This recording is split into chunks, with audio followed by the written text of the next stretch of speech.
끝까지 좀 쫓아가가지고요. 잘 쳐다보다가 보도하겠습니다.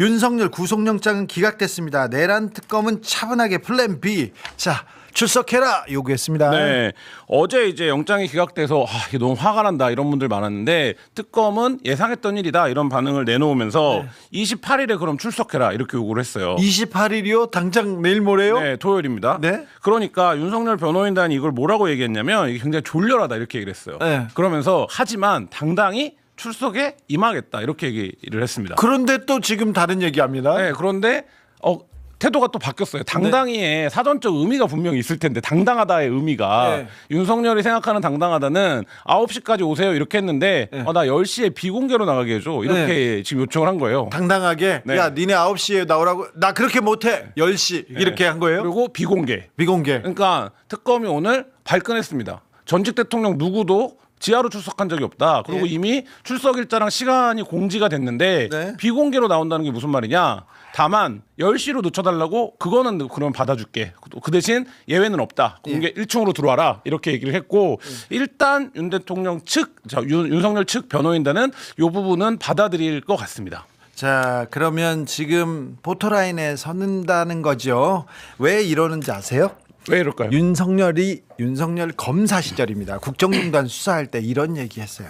저한테 형벌의 여러 종류가 있다. 재판 받아서 구속되고 법원 가는 것만 형벌이 아니라 포토라인에 딱 서고 범죄자들 잘못했다고 여론에서 두들겨 맞고 그리고 거기 가서 포토라인에서 머리도 잡혀보고 옷도 찢겨보고 이런 것도 필요하다는 얘기를 누가 했냐? 윤석열 검사가 했어요. 그런 방식의 수사에 굉장히 능했죠. 그 라인들이. 자, 윤석열식으로 지금 조은석도 비슷하게 특수부 검사식으로 가고 있습니다. 자, 윤석열식으로 윤석열을 나오라고 하니까 발끈한 거예요. 네. 그래서 굉장히 이게 뭔가 바둑에서 서로 포석 두듯이 전격적으로 체포영장 청구하고 그 부분에 대해서 특검은 이게 당연히 기각될 거라는 걸 어느 정도 예상하고 플랜을 예상하지만 또 채치고. 네, 그러니까 그런 상황들에서 지금 이제 말하자면 법 기술을 써서 계속 피해왔던 거 아닙니까? 이제 그거에 대한 분노들이 있었는데 조은석 특검이 어쨌든 특수 수사를 많이 해봤던 경험과 그 다음에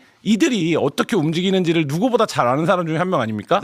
그렇기 때문에 적재적소에 능수능란하게 지금 방법을 쓰고 있다 이런 생각이 듭니다. 자, 윤석열과 조은석 저기 기사에 이렇게 원샷으로 잡혔는데요. 저분들 특수부 검사였는데 서로 사이는 좋지 않았어요. 조은석이 훨씬 잘 나갔죠. 라인이 다른 라인이었죠. 네, 잘 나갔죠. 네, 다른 라인이라고 볼 수도 있죠. 조은석 검사는 황교안 라인이었어요. 다른 라인이고 조은석 검사는 뭐 검찰의 정통적 분류법으로 따지면 원래 특수부는 아니죠. 네. 자, 그리고 대검에서 대변인을 했습니다.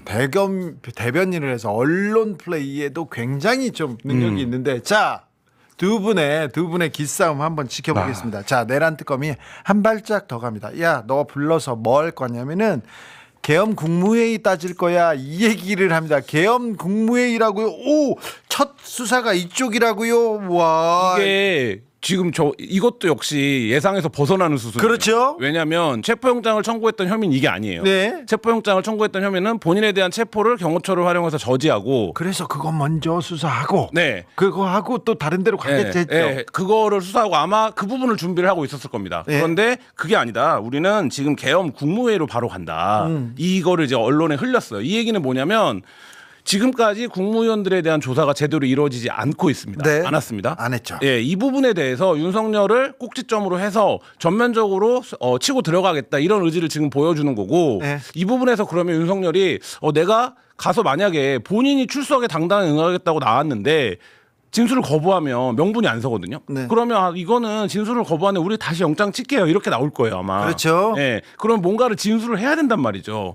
근데 뭐를 내가 물을지를 지금 약간 변칙 작전 같이 쓰고 있어서 윤이 어떻게 준비를 할지 좀 지켜봐야 되는 그런 상황입니다. 진술 거부권 행사하고 싶겠지만 쉽지 않을 거예요.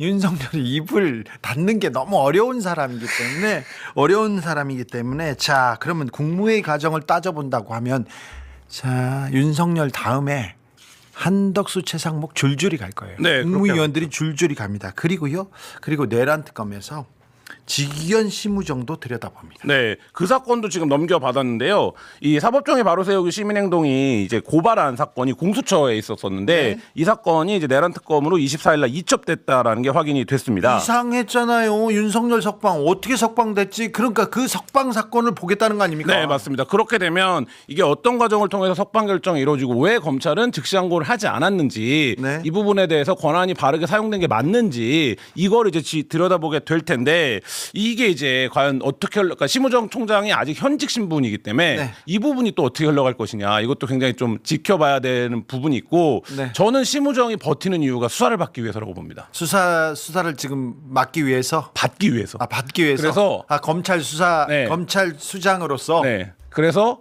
이것 봐라. 정권 바뀌니까 보복 안 한다 그래 놓고 검찰 수장을 이렇게 수사로 보복하지 않냐. 이 프레임을 검찰 내부에 걸려고 하는 의도가 있는 게 아니냐. 이런 해석들이 지금 서초동에서 나오고 있습니다. 그런 해석도 있는데 곧 불려갈 겁니다. 곧 저기 심우정은 곧 곤욕을 치르게 될 것이 분명하다. 이렇게 조은석이 가만두지 않을 것이다.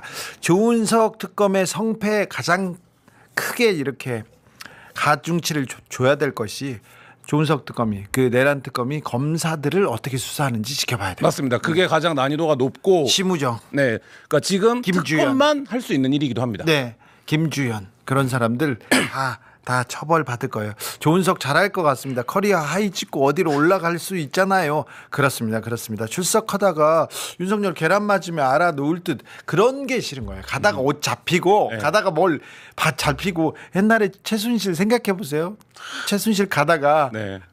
그렇죠. 신발 하나 날라오고 흘리고 그랬어요. 가고 네. 막 옆에서 욕하고 네. 막 그랬잖아요. 다 뭐 얼굴 뭉개지고. 네. 그러니까 지금 뭐 부부가 다 포토라인에 설 가능성이 굉장히 높아 다가오고 임박해 오고 있는 시점인데 네. 윤석열 입장에서는 뭐 여러 가지 생각이 들 수 있겠죠. 본인이 네. 그런 방식으로 여러 정치인과 권력자들을 망신을 주고 네. 불러다가 수사 안에서 봐주기도 하고 강하게 기소하기도 하고 이렇게 이제 한평생을 보냈는데 네. 본인이 이제 그 똑같이 돌려받을 처지가 됐습니다. 네, 그렇죠. 가혹한 칼 자기한테도 또 가혹한 잣대로 올 겁니다. 자, 보복은 아닙니다. 죄를 묻는 겁니다. 그러니까요. 그렇죠.